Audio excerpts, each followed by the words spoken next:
So this is another interesting question in which we have a rod of mass m revolving about this axis with angular velocity omega. We need to find out the elongation of the rod, where the density of the rod and the area of cross section of the rod is given. The Young's modulus can be assumed to be y. Now in this question, let us first find out the stress in the rod to find out the elongation. For finding out that, we must first analyze that the stress throughout the rod is not constant, because we will need different tension forces at different distances x so as to support the circular motion of rods of different lengths. Therefore, we know that the tension is not same throughout the length of the rod. Therefore, we need to first find out the tension in the rod as a function of x at a distance x. The remaining length of the rod is equal to L minus x. The total length of the rod can be taken to be L. For the remaining rod, the length is equal to L minus x. The mass of the remaining rod can be taken to be L minus x upon L into m, since the mass is uniformly distributed throughout the length of the rod. Now, the tension over here, let us break this part. This is the part with length L minus x, and this is revolving with angular velocity omega. The net resultant force towards the center of the circle is equal to T. This is equal to mass of the object into acceleration of the center of mass. The center of mass lies at a distance L minus x by 2 from this point.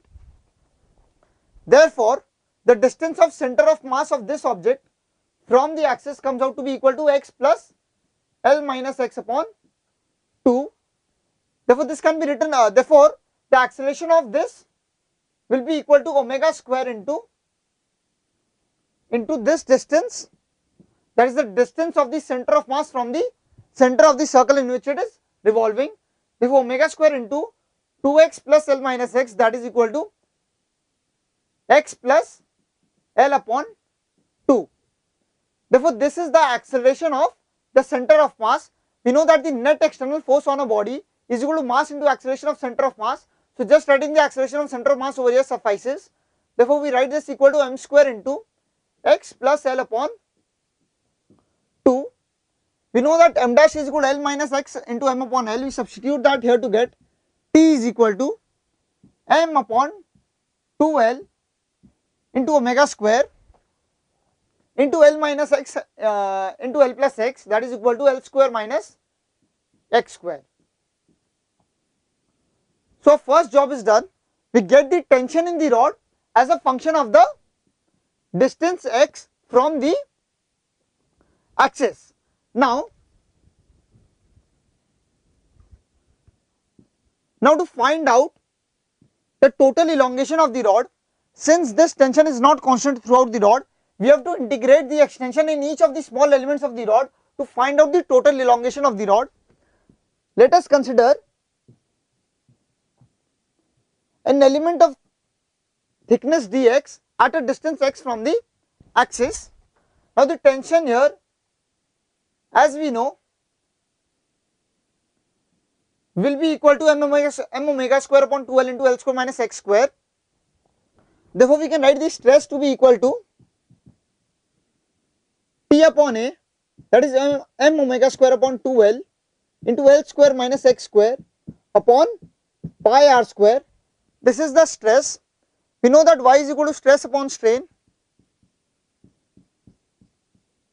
where strain is equal to change in configuration upon original configuration. Therefore, the strain can be written as stress upon y. Therefore, strain is equal to stress upon Young's modulus of the material of the wire. Now, we know that strain is equal to change in configuration upon original configuration. Now, the change in length of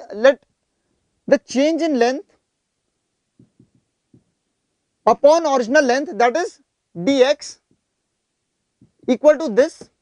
Therefore, the small change in length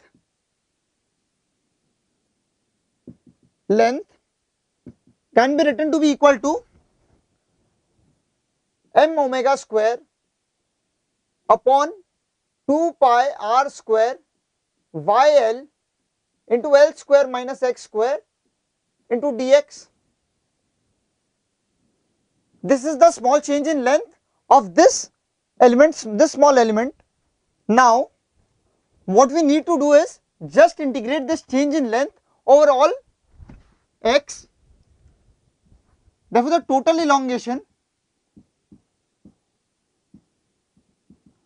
comes out to be equal to, so the total elongation comes out to be equal to integration 0 to L, so that we consider all dx elements from distance 0 to distance L, that is the length of the wire, m omega square upon 2 pi r square yl into L square minus x square dx. This is equal to m omega square upon 2 pi r square yl into integration of 0 to L square minus x square dx. This is equal to m omega square upon 2 pi r square yl into L cube minus L cube by 3, that is equal to 2L cube by 3.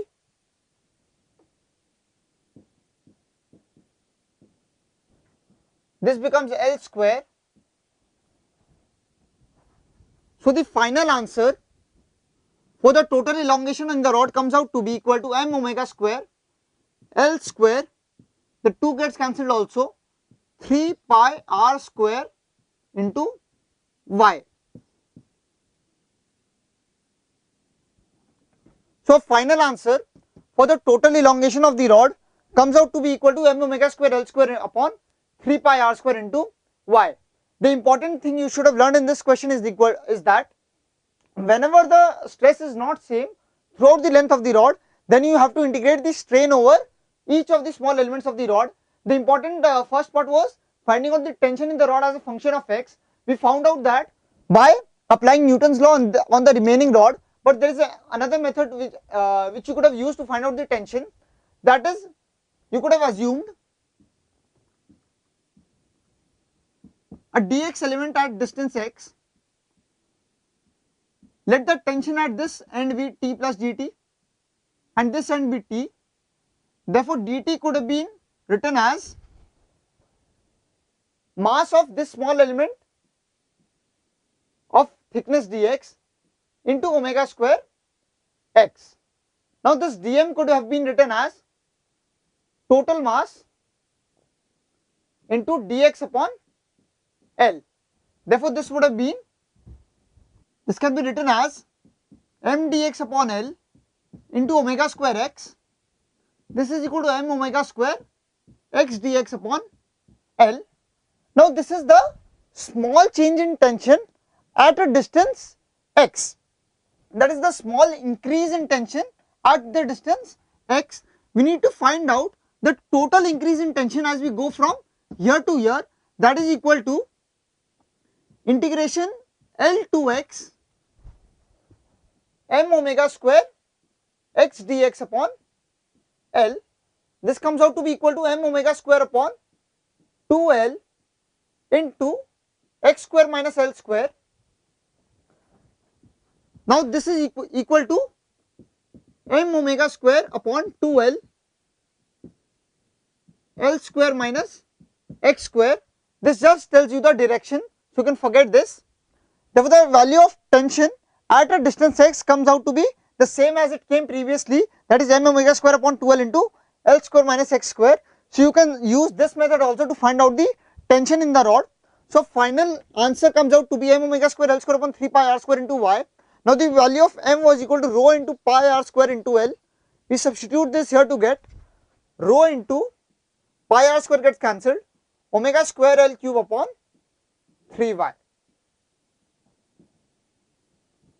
So, our final answer for the total elongation of the rod comes out to be rho into omega square into L cube upon 3 into y.